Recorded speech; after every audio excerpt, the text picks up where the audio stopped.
Hello दोस्तों, आज की स्टोरी उन लोगों के लिए जो हमेशा बोलते हैं और जो हमेशा बच्चे बोलते हैं कि हमें तो याद ही नहीं रहता है।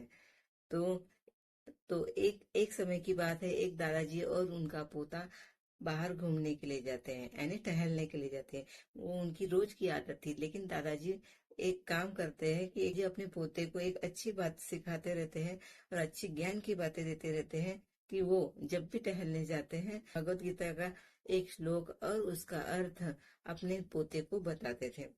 ऐसे रोज वो टहलने जाते थे और रोज वो वही पाठ बताते थे अपने पोते को। तो एक एक दिन उनका पोता बोलता है, दादाजी मैं आपकी रोज बातें सुनता हूँ, आप रोज मुझे भागवत गीता का एक पाठ बताते हो, तो एक बात बोलूं? तो दादाजी बोलते हैं, हाँ क्या हुआ बेटा, बताओ। तो पोता बोलता है, दादाजी पता है आप भागवत गीता का रोज मुझे बताते तो जरूर हो, लेकिन मुझे तो याद ही नहीं रहता है, मैं रोज भूल जाता हूँ।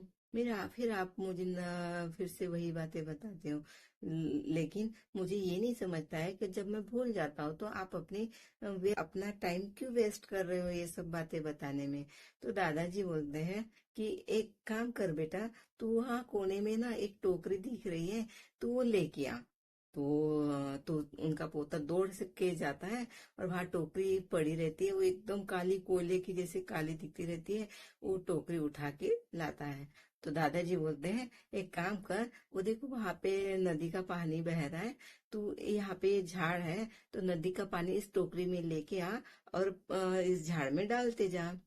उनका पोता हर बात उनकी सुनता था। तो वो बोलता, दादाजी ठीक है, मैं लेके आता हूँ पानी करके। तो जाता है, टोकरी पानी में डालता है, नदी के पानी में। वो तो टोकरी रहती है लकड़ी की, लेकिन काली काली। तो वो पानी में डालता है तो वो पानी तो पूरा नीचे गिर जाता है। तो वो एक दो बार और कोशिश करता है कि टोकरी में पानी ले जाऊं करके, लेकिन वो टोकरी तो पूरी लकड़ी की रहती है, तो उसमें से पानी पूरा नीचे छन के नीचे गिर जाता है। तो आखिरकार थक के उसका पोता दादाजी के पास आता है और बोलता है, दादाजी दादाजी पता है आपको, आपने बोला था मुझे टोकरी में पानी लेके आना करके, पर मैं लाने की कोशिश कर रहा था, पर वो टोकरी में से पानी तो वहीं पे छन के नीचे गिर रहा था। मैं पानी लाऊं कैसे और झाड़ में डालूं कैसे दादाजी, मुझे समझ नहीं आ रहा है। तो दादाजी बोलते हैं, आप एक काम करो, एक बार फिर जाओ और फिर कोशिश करके देखो बेटा कि पानी ला सकते हो कि नहीं ला सकते हो आप करके। तो वो दादाजी की बात सुन के उनका पोता बोलता है, ठीक है दादाजी, फिर मैं जाता हूँ। और दौड़ के फिर जाता है नदी के पास और टोकरी में पानी लेने की फिर कोशिश करता है। तो कोशिश करता है तो फिर पानी नीचे ऐसे वो दो तीन बार ट्राई करता है कि चलो थोड़ा सा तो भी पानी ले जाऊं झाड़ में डालने के लिए, ताकि दादाजी ने बोला है मुझे तो मैं उनका काम कर सकूं करके। तो क्या होता है, फिर दो तीन बार हो जाता है, चार बार हो जाता है, छह पांच बार हो जाता है, छह बार हो जाता है। आखिरी वो थक जाता है कि ये तो मुमकिन ही नहीं है टोकरी में पानी लेके जाना। तो वो टोकरी लेके वो वापस फिर से दादाजी के पास आता है। जब उसे वापस आते हुए दादाजी देख लेते हैं तो बोलते हैं, क्या हुआ बेटा, फिर टोकरी में पानी नहीं पकड़ पाए क्या? तो वो बोलता है, हाँ दादाजी। वो बड़ा निराश हो जाता है कि मैंने पानी नहीं ला पाया और दादाजी की बात पूरा नहीं कर सका। तो दादाजी बोलते हैं कि कैसे लगा तुम्हें, कि क्या कर पाए क्या नहीं कर पाए बताओ।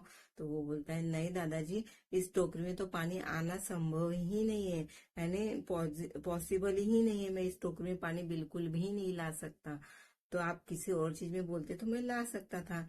तो दादाजी बोलते हैं, आप इस टोकरी को देखे हो? उनका पोता बोलता है, हाँ। तो बोलता है, क्या देखा तुमने इस टोकरी में? तो पोता बोलता है कि कुछ नहीं, मैं तो ये इस टोकरी को लेके गया, उस समय तो वो पूरी काली थी, लेकिन मैंने वो पानी में डुबा डुबा के वो काली की गोल यानी वो सफेद हो गई है, उसका नॉर्मल रंग आ गया है। तो दादाजी बोलते हैं, यही तो बातें मैं तुम्हें सिखाना चाहता हूँ कि जिस तरह ये टोकरी पूरी कोयले की जैसे काली थी, लेकिन तुमने पानी में डुबो डुबो के उसके असली रंग मिला दिया है, वैसे ही मैं तुम्हें ज्ञान की बातें जो बताता हूँ, भले ही तुम्हें समझना है, भले तुम्हें याद ना आए, लेकिन तुम्हारे अंतर मन को वो पवित्र कर रही है। ये हर बातें तुम्हारे अंतर मन को, तुम्हारे चित्त को क्लियर कर रही है, तुम्हारे अंदर की हर चीज को पॉजिटिव कर रही है। इसका फायदा तुम्हें कभी ना कभी कहीं ना कहीं जरूर होगा।